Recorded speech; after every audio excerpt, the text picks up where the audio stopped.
Sahobalar Madinadan ketayotganda yig'lar ekan. Nimaga desa, biz kimni tashlab ketyapmiz a? Butun olamlarni yaralishiga sababchi bo'lgan zot Payg'ambar alayhisalomni tashlab ketyapmiz, ey birodarlar.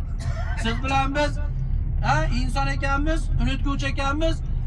Xotirab qoldik, shashilib qoldik, hammamiz o'zimiz bilmagan holda Rasululloh yonidan ketgani shoshilib qoldik-da.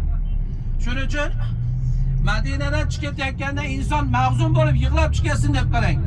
Madina haqida qancha gapirsak shuncha oz.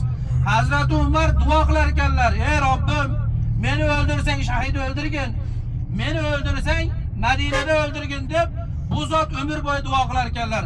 Alloh taolo Hazrat Umarning duolarini ijobat qilib, 63 yoshlarida Madina Munawvarada shahidlik qildi, shahid bo'lib bu dunyodan o'tdilar.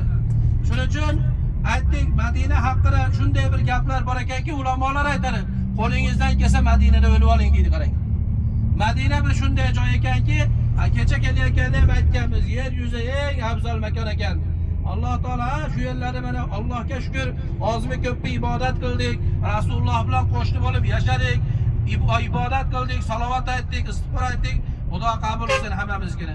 Endi borib Baytullohda qabul, go'zal umralar qilib, Alloh taolo qiyomatda o'zi rozi bo'lgan hojilar bilan bir safda turadigan maqomni Xudo hammamizga nasib qilsin. Allohu akbar.